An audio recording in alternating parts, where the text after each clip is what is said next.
Times columnist, NewsNation contributor.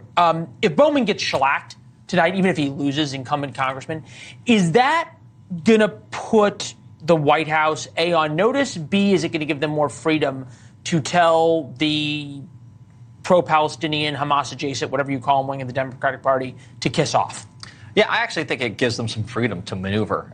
They have been in this tight box, unable to really move without alienating everyone all the time. And it's created this almost paralysis where by doing nothing, they're alienating everybody.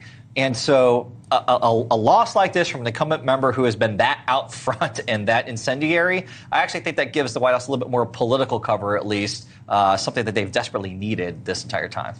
How vocal of a minority, how large is the minority on the left of this far progressive ceasefire now group? How big is it?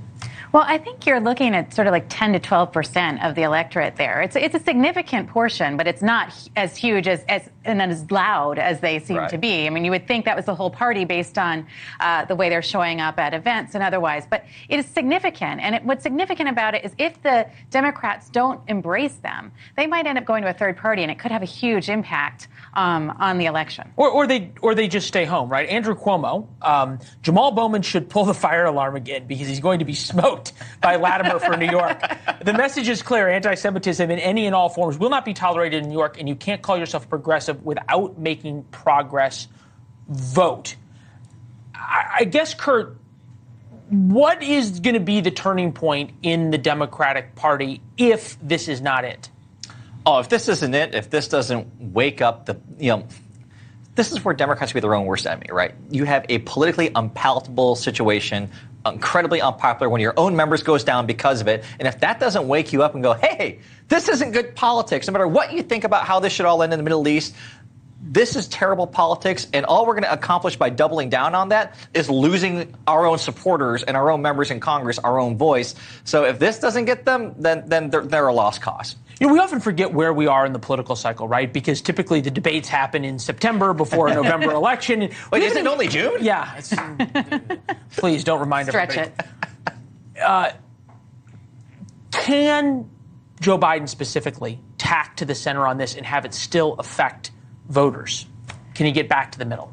He can, but I don't think that he has a track record that's going to allow him to do that. I think he's been sort of painted himself into a corner, and I don't think that is how people view him. And I think he would have to do some things outside of this that are going to make him feel to the electorate to be more of a centrist. He doesn't seem to have been.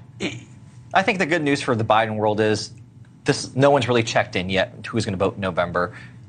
Thursday, come on, really? Thursday night is the first time that most people who aren't political obsessors are actually going to tune in and actually figure out how they feel about what's going on. Most people have not checked in yet. All right, 72 million people watched the last debate, 72 or 75. Right. I can't remember, the 2020 Joe Biden-Trump. What's your over-under number? Over. Over? Over. Way over? Over. We're going to get to 100 million? Is this going to be like the Super Bowl? 85. 85 million? 90. 90 $1. Wait. And 90 million, and the most the polls are going to change 2%, 3%?